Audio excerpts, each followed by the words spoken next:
Welcome back to the Expressions of Destiny podcast. This is Jennifer. Today is actually Saturday. It is the last day of 2022. And I actually took a week off from recording just to spend time with family and rest a little bit, which is okay, right? Our schedules get changed up here and there. Although I did miss making these episodes for you guys, it is always good to take some time off, and don't ever feel guilty about it, especially those of you who are in business, who work every single day so hard at what it is that you have been purposed to do. It's okay to take a break. And so I chose to do that, and I just didn't sit down and record anything. But I had to get on here on this last day of the year because I really wanted to share with you some of the things that we tend to get caught up in when it comes to, New Year's Eve. Our mind, we start thinking about things. And I wanted to share with you kind of the process that we go through every year as a family, just in our immediate family, our business, our relationships, everything that we take the time to just really reflect on. So let me start by sharing with you my thoughts on New Year's and how I used to kind of tackle this whole New Year's, thing that everybody does, and then how we do it now. And then I want to end with a really beautiful reflection story that we actually talked about this morning as a family, and I pray that it just encourage you. But first of all, when we think about New Year's Eve, the very first thing, I'm sure if we did a poll, and I should have searched this up, but I'm sure if we did a poll or we checked the polls of what people think about when New Year's Eve first comes around, it is always this word resolution. Everybody runs to the New Year's resolutions thinking that they have to come up with something that they are going to change for this next coming year. And the resolution, if you look at the definition, it just basically means that it's a firm decision to do or not to do something. Or it could be of the quality of being determined or resolute. And so you make a determination and a firm decision to do something different or to not do something again. I don't really care too much for the resolutions. And I know this might step on some people's toes, and that's okay. But, back in the day, my resolutions were always the typical, I'm going to start working out again, or I'm going to start, eating better, or I'm going to resolve within myself to not have so much sugar this year. And it just goes on, right? We all have these different things. I'm going to resolve to read more books. And the problem that I see with that is that we are so determined in the moment that those resolutions, they don't really stick, because we run out of the gate, just charging full speed ahead without a plan and without really thinking it through of what are you going to do in that resolution when it either fails or slows down or comes to a complete stop. Or you get tripped up by something else. How are you going to continue on with this process of what you've determined within yourself to do without feeling discouraged? And that's what happens. We say we're going to start eating better, and then we have that first really bad meal, and we get sucked into, for me, ice cream. We get sucked into those things that we love again, and then we start to see that we're not doing well on our diet, and then all of a sudden, we say, okay, well, at least I'm still working out. And then we realize that working out is not going to help you accomplish those goals, because you have to be eating right. And so we just at some point say, you know what, forget it. I'm just going to live my life, and I'm going to eat what I want to eat, and I don't have time for this. And then next thing you know, you are frustrated and just disgusted with your poor decisions because you were so excited about this resolution that you feel guilty. And it's so hard to get back on, or so we think, right? And so the way that I like to look at this is I don't make New Year's resolutions anymore. We love to go back and reflect on the things that we did in the past year, really think about what it is that was good, the changes that were good, the changes that were bad, the changes that came unexpectedly. And what were some of the things that we failed at? What were some of our great accomplishments? The things that we failed at, did we just be a failure and wallow in it and not do anything about it? Just kind of hope that it got buried somewhere and we could just forget all about it? Or did we step back up and try to do that thing again? Which brings me to the next thought that we always have, is that New Year's is always a time to have a fresh start, to start all over. And that is not a bad thing. In some cases, there are people and situations where we need a fresh start, right? There's those moments where we have to feel like, okay, I need a fresh outlook, a fresh, vision of what it is that I'm doing with my life, or maybe, the people that are in my life, or maybe the place where I live. I need a fresh start. I need a fresh view. So, I think I want to move, or I may want to, try to go in this direction this time. Those fresh starts are okay, but you can't fresh start all the time. We cannot continue to fresh start on every opportunity when we feel like the thing that we're doing now is not working. There has to be a moment where we say, I don't necessarily need a fresh start. I need to get up and try again. I need to get up and move on this vision and this goal and this plan, because it's something that I really deeply care about, or something that I really had a desire to do, and it didn't fail. I just got off track. And so how can I accomplish this thing? How can I move forward, in pressing through, not just leaving it behind and moving on to the next fresh thing, but how can I pick myself back up and keep going? And so what I'm saying is it's not these ideas that we've had for so long about resolutions and fresh starts. We need to have a new perspective on it. We need to really see it as I'm not giving up. I need to keep going. That perseverance and that determination and those challenges, they make us stronger. We don't want to just run from it. We want to endure through it, so that we can learn something from these moments for the next person who has to go through it. So we can't just throw the last year away.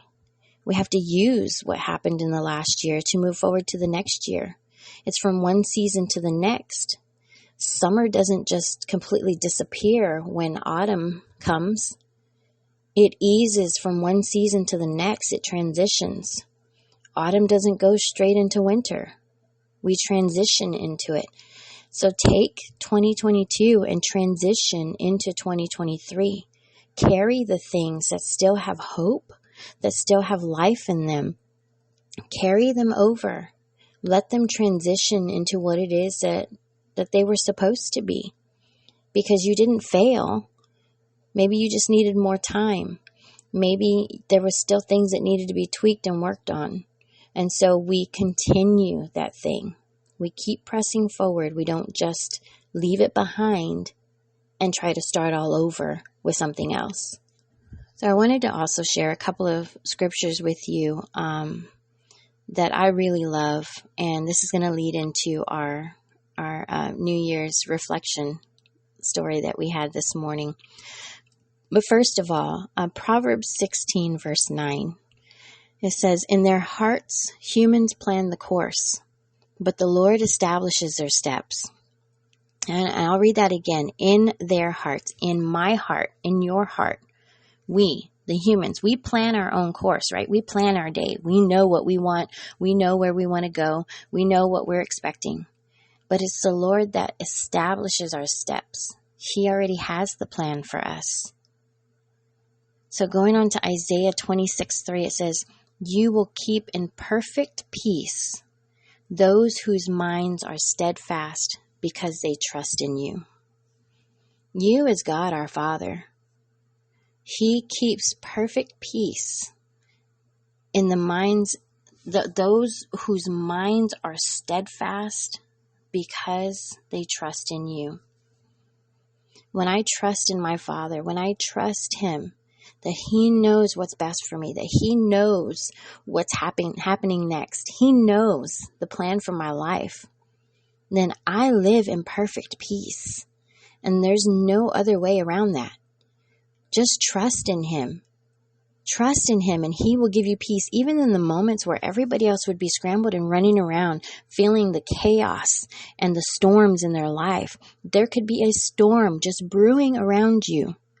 But if you trust Him in that moment, you will experience perfect peace, even in the midst of that storm. I guarantee it. How can I guarantee it? Because I've been there many times in my life. I can guarantee that the perfect peace of our Father will fall on you in the moment that you trust in Him. And it does not matter what you're going through. The next verse that I really love is Romans 8:28.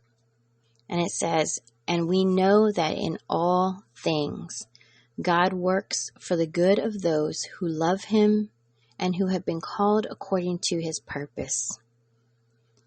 If you love Him and you have been called according to His purpose, He has given you a purpose in your life to live out. You have a purpose in God. Then He will work all things for the good of those who love Him and have been called according to His purpose. It's in His Word. We talk about this all the time. His Word is true. His promises are true. His words do not fall to the ground. They don't even come close. If He spoke it, then it is true. And then one of the last scriptures that I want to share with you is Psalms 46:10. It says, "Be still and know that I am God." That's it. Be still and know that I am God. Sometimes we just have to stop. Stop what we're doing. Stop, working the budget. Stop trying to figure out the plan for the day. Stop trying to solve that problem. Sometimes we just have to stop and remove ourselves from whatever that issue is. And for a moment, be still. And remember that He is God. Remember that He can accomplish anything. He can do it. There is nothing that He can fail at. And so this leads me to our reflection this morning. As a family, we were sitting down talking about our past year. The things that we remember, the things that we saw God do, the things that maybe we were concerned about at one point, and just the whole journey, the entire journey of this past year. And my husband began to share a beautiful story, a picture of what that looked like for us. And he began to tell us it was like riding in a horse-drawn carriage or a sleigh or whatever it is, but you have horses and you have the reins, and we hold on to those reins. And as we're holding on to them, we are guiding and directing those horses to pull us in that sleigh or carriage, wherever it is that we're going. We're leading and we're guiding them. We're pulling on those reins in the direction that we need them to go. And sometimes we end up in places where, we didn't expect, or maybe we thought was the best thing for us, and we find out that it wasn't. And then sometimes you hit dead ends, and sometimes you end up on the wrong road. Sometimes you find yourself lost. And God is sitting there saying, just give me the reins. And we're looking at Him saying, well, no, Father, it's okay. I got this. I got this. You just go ahead and sit back and just let me drive. And He's looking at you as you're going down these wrong roads, or you're taking a longer path. How many times have we been through that? We expected to be somewhere by a certain time in our life, and then we find out it's taken a lot longer than expected. And it was because we took a wrong road somewhere down that path. We made a wrong turn. We delayed ourselves. And He's sitting there again saying, just hand me the reins. I'll drive for you. Just trust me. And we're so persistent about being in control and about holding on to those reins and not letting anybody else drive us. And He's just sitting there once again saying, let me drive for you. Let me have the reins. And then he went on to say, as we give up those reins and we reluctantly hand them over to God, and he begins to drive, what do? We sit there and we start to tell him, well, aren't you going to turn right here? Or don't we need to go up further? And I know you're going to make a left over there, right? And he's saying, no. Okay, but why aren't we making a left? I thought we were supposed to turn left here.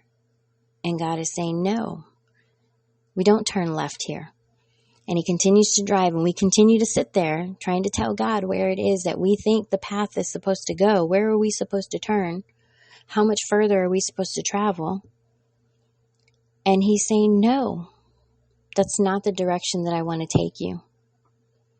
And at some point, we have to learn to sit back and to trust him. Let him take the reins in everything in your life. And that's exactly what we had to do this past year. If I could share the stories of all the times that we allowed God to take the reins and he led us to every place that we needed to be, even though we thought we were supposed to be going a different direction. We always found out that in trusting him in that moment, he brought us to where we needed to be in the exact moment and the time that we needed to be there. And it takes a lot of faith and trust, and it took a lot of moments of feeling like, how can we help God do this? How can we, help make this happen? And we had to stop and say, I'm just going to give it to him. I'm going to give him complete and total control.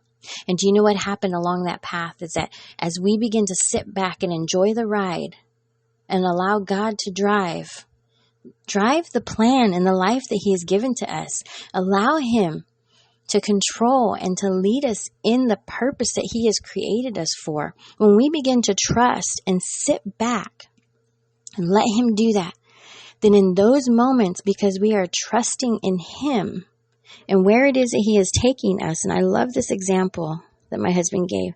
He said it's in those moments that we can actually speak up and say, well, you think maybe we can stop over here for a shake or some ice cream? And our Father turning and looking at us and saying, yeah, I think we can do that. Because we have released everything to him and let go. I love the phrase, let go and let God. We release those concerns and those worries, and we allow him to drive for us. It's in those moments that we can begin to ask for our heart's desires and say, Lord, I know you are in control. I've given up the reins. I'm going to let you do the driving, but you think maybe we can stop over here for a special treat? Or you think maybe we can go over here one day and enjoy some, time with family? And he says, sure, of course we can. It's in those moments that he becomes the provision. He becomes everything that we need to be able to do all the things that our heart desires, because we gave it all up to him. He's our Father. He just wants to bless us. That's all he wants. He wants us to love him, to trust him, and to let him be in control. And then he showers the blessings down, because as our Father, he just wants to do everything for us. And it is a challenge to get to that point. It is so hard because we want to control everything. And this is why I've shared on here many times. I don't really understand, and I'm being very just open and honest, and I'll say it every day if I have to, but I don't understand when people share their problems and their concerns with us, with families, with the world, with, friends, and those friends and family members come back and say, oh, honey, God is in control. He's in control. Don't you worry about it. I'm going to be praying for you, but he is in control. God is always in control. And guess what? God is in control when we allow him to have control. And there's a lot of people that don't like when I say that, and that's okay. But when you begin to understand that he gave us a free will, he gave us the opportunity to have free will of choice. He loves us that much. He wants us to release the control to him and say, you know what, Lord, I can't do this on my own. I can't accomplish these things by myself. I need you. That's when we begin to partner with him and say, Father, without you, nothing is possible. But with you, nothing is impossible. And so we have to release that control back to him and let it go. Open up your hands and release it. And let him control. Let him take the reins and drive for you. It's in those moments that God is in control. Like I said, a lot of people don't like to hear that because they think that you're demeaning God and you're saying that he is not powerful and he cannot take control of things. Oh, God can take control of whatever he wants to in a moment, but why should he have to forcefully take control of things that we could easily just give up to him because we love him and because we trust him? And so I loved that beautiful story that my husband shared this morning. And I just had to share that with you because I saw God take the reins this past year. We all did. We saw him take the reins and take our worries and take our concerns and take our questions. And he just drove. He led us to where we needed to be. And it took some time for us to fully release and let it go. But we did. And if you walk into this next year, walk in and just continue to walk with him, but get a different perspective of who he is. He is our Father. We can trust him. We can believe in all things. We know he loves us. We know he doesn't want to see us fail. But a lot of times, probably the majority of the time, the failures that we go through is because of our own flesh and our own decisions and what it is that we decided that we wanted to do instead of asking him first. So walk in with a hope and a confidence this year and a determination to just hand everything over to him. Give him the reins and let him lead for you. And everything will fall into place. Life is not perfect. Not everything that we expect is going to happen or happen in the time that we expect it to happen. I've been through that many years. But it always happens right on time. It's always in the plan and the purpose that God has for us individually. It's not the same for everybody. And so I wanted to come and encourage you and just remind you that as you're entering into this new year, whether it be a focus on your family, your business, your ministry, or everything combined in one. I know that's what it is here for us. Family, ministry, and then business. Don't just leave 2022 behind. Look at it. Reflect on it. Think about the things that could have changed, the things that you didn't want to change, the things that happened that you didn't expect, but that were wonderful blessings that you realized God was there with you the whole time. Take all those things with you. Carry them in and transition into whatever it is that God has for you in this year. And so I just wanted to come on here and encourage you today. Happy New Year to everybody. Be blessed and just know that God is so ready to just lead us into great and amazing things. Just trust him. So have a wonderful evening. Be safe. Happy New Year's, and I will talk to you next week. God bless.